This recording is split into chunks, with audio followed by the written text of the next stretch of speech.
Welcome to our students. Today we'll start the deadlock. To understand this deadlock, we consider an example. Example is, that means two transactions are there, a set of transactions are there, T1 transaction and T2 transactions, and first lock before acting on a particular data, first lock it either exclusively or sharedly. So in this example, T1 is like that, lock X first, lock X B, then perform on A and B, then unlock B. Then transaction T2, lock X A, lock X B, then processing, perform some operations on data A and B, and finally unlock A and unlock B. So this is a serial one. If this is a serial one, no problem at all. But our aim is to make it this, all the transactions, we put it in a concurrent manner. That means always it should be discarded on that because of it is in a slow process. So we should make it in a concurrent manner. That means if a set of transactions are there and we try to execute, all the transactions are executed or running concurrently. Then we accept, instead of this one, we accept this one.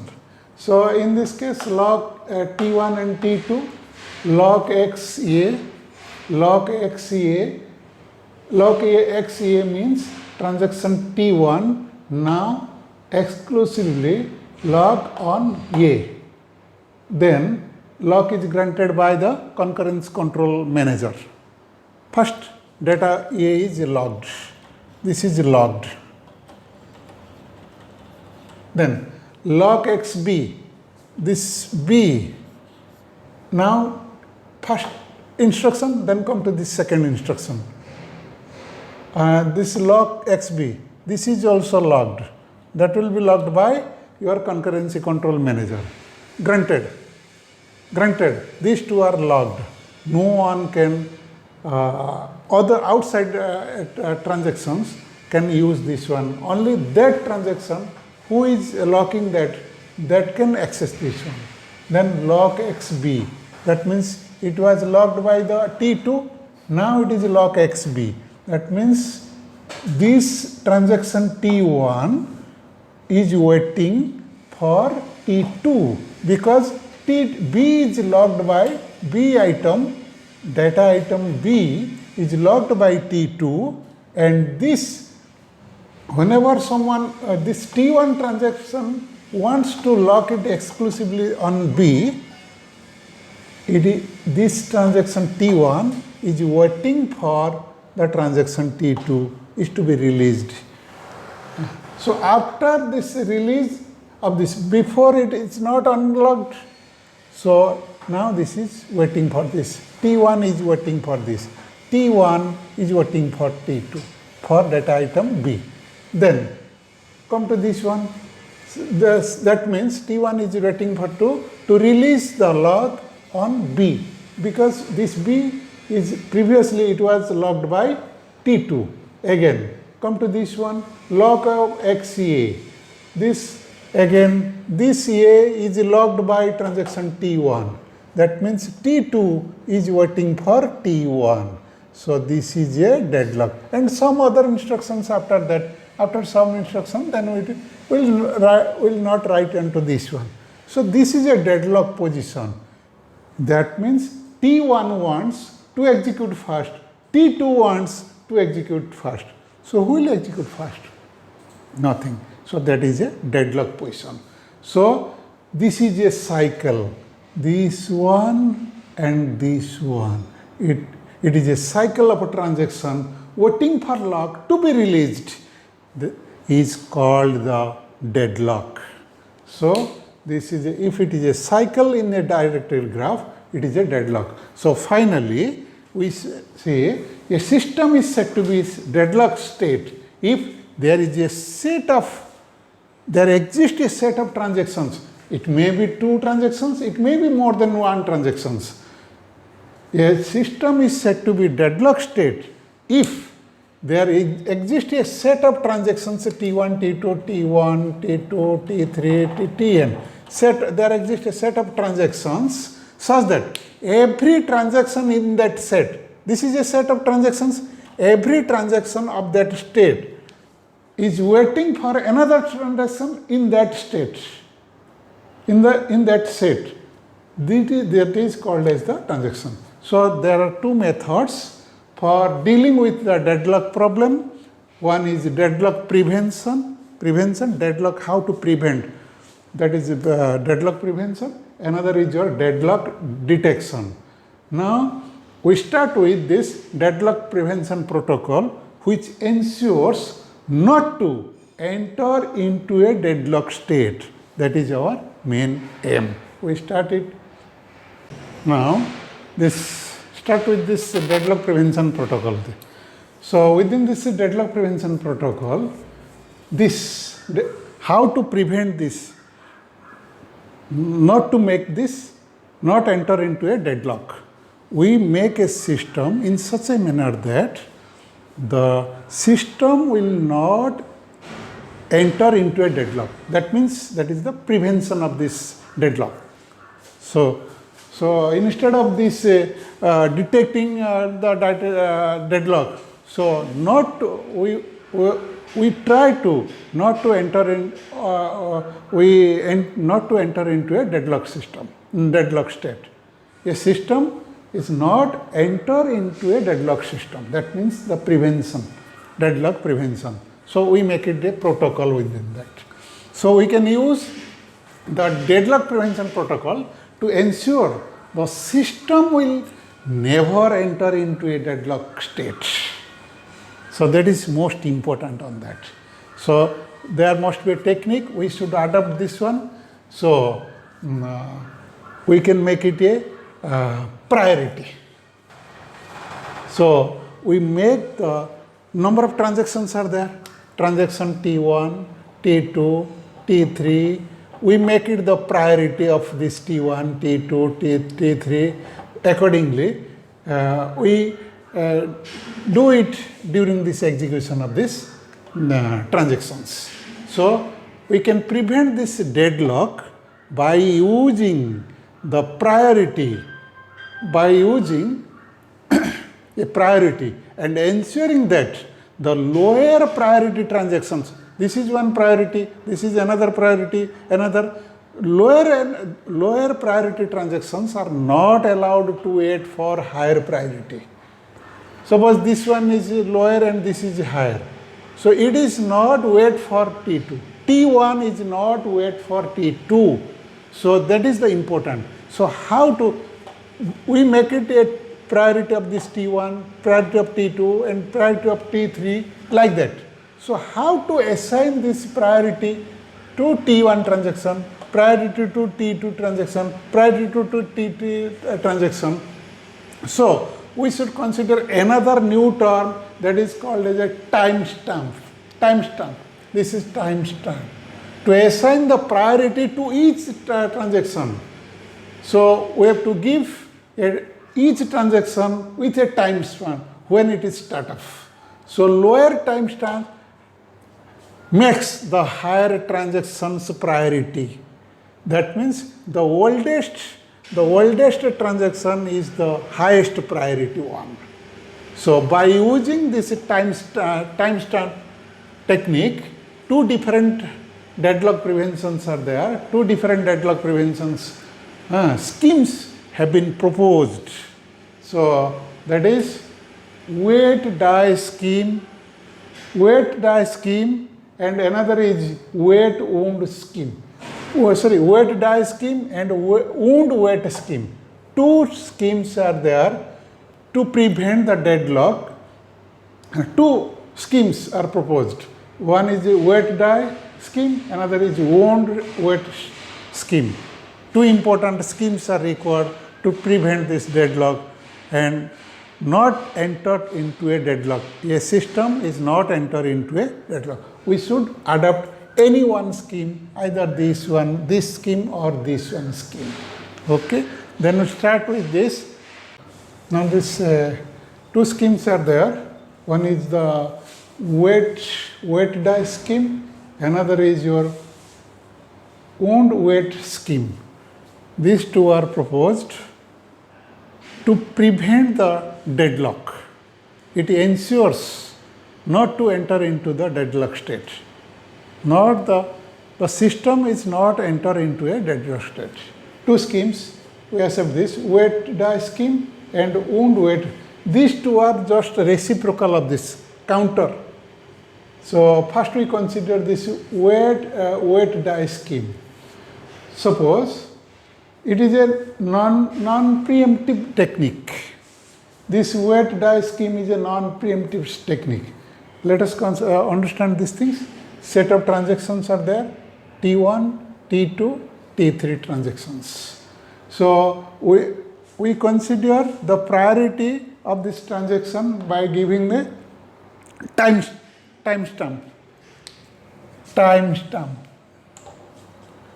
First, in weight die scheme, when T1 requests a data item, suppose T1, this is A. T1 transaction requests the data item A, but it will be logged by another transaction T2. So in that case, T1 is allowed to wait if, again I am telling this, T1 is now request a data item A currently. Now in that point, that A is currently held by or logged by T2. Then T1 is allowed to wait. T1 is allowed to wait if it has a timestamp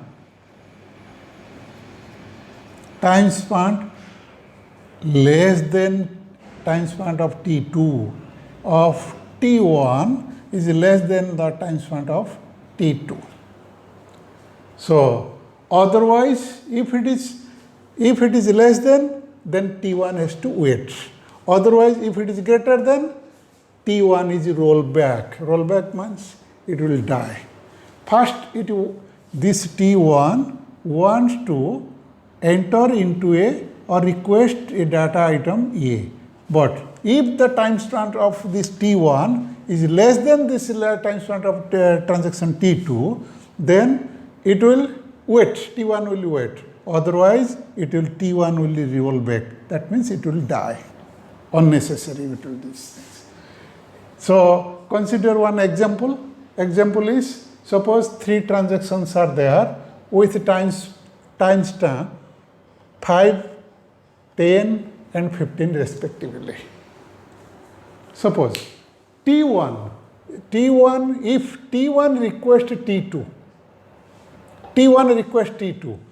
timestamp of this one 5, this is 10. If it is now this is smaller, this smaller means T1 is wait. That means T1 will wait, and after execution of T2, it will execute. If T1 requests to this, and if T3 requests to this T2, then timestamp of this T3 is 15 and this is 20. It is not less than, it is greater than. So this T3 will roll back. Now this T3 requests a data item on data item A. It is not possible. That's why it will roll back. That is die. This T3 wants to execute this on the data item A, but it is not possible. It is not wait for T2, it will roll back. That is die. Again, it will roll back on that. Then again we consider another scheme, wound weight scheme. Within this wound weight scheme, same example, weight die scheme, it is a non-preemptive technique, but wound weight scheme is a preemptive scheme. preemptive scheme. And when T1 requests the data item currently held by the T2, then T1 is allowed to wait. It is wait if the time span is greater than the time span of the T2. Previously, in wait die scheme, this should be timestamp of the transaction T1 is less than timestamp of this transaction T2.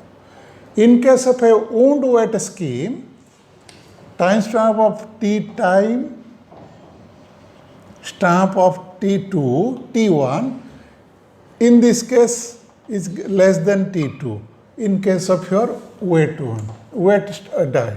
In case of a wound wait, timestamp of this one is greater than T2. So otherwise, this T1 will be rolled back. Now consider with this same example on that. Timestamp of this T1 is 5, timestamp of T2 is 10, timestamp of this transaction T3 is 15. Now,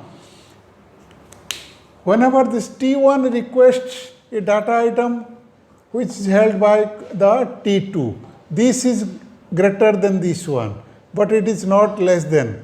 Now, it will, now this T1 will, in this case, this, now, in this case, you see, this wait die scheme, if it is less than, if it is smaller than this time span of this timestamp of this transaction T1 is less than this one, T1 has to wait. If this is greater than, in case of a wound wait scheme, if this timestamp of transaction T1 is greater than the timestamp of this transaction T2, then this T1 will execute. Now T1 will wait, it is allowed to wait, otherwise T2 will be rolled back. Previously T1 is rolled back. In this case, T2 will be rolled back because previously this term, this item, data item A is controlled or locked by T2. First it was executed. Whenever this one is this, lock it this, execute the data item this, request the data item A. Now, in this case, first it was controlled by this. Now this T1 is wants to retrieve the data item A, first lock it. That means it requests the data item A. In this case, it will now wait for that because it is less than this T2. Now it is wait, that is wait and die. In case of a wound wait, if it is less than this T2, then less than T2, then T2, then this is, no sorry, larger than this one. This T1, timestamp of this T1 is greater than the timestamp of this transaction T2, then T1 will wait. T1 will wait, otherwise T2 will be rolled back. Just reverse of this one. Again we come to this problem, on this wound wait problem. This is the example of this wait die scheme. T1 will wait because 5 is less than this 10. That's why T1 will wait for T2. T1 will wait for T2. If T3 requests T2, this is greater than this one, it will roll back. That means this will die on this. T3 will be die. But in case of a wound wait scheme, now this is greater than this. It was executed, this T2 previously ensures or logged this data item A. Now this T1 wants to log the data item A. Now this A will be retrieved from that and this will be cancelled. That means it will be rolled back and executed. but it will not wait. That means this will be rolled back. This will be rolled back.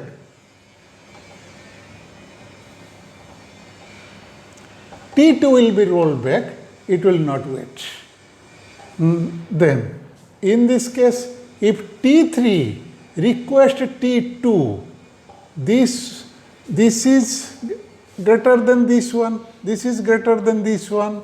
So, in this case, T3 will wait. So, it is in case of your rolled back, T2 will roll back. This is for your wait die scheme. On this upper, on this lower, this is T2 rolled back, this is T3 will wait. This is the wait die scheme and won't wait scheme on that. This is about this, how to prevent this transaction deadlock, not enter into a deadlock. Then we'll start another episode, that is deadlock detection. Once it is deadlock, that means we have to identify or we have to detect that where it is deadlock and how to solve this, or how to solve this one by using some techniques. Okay, thank you.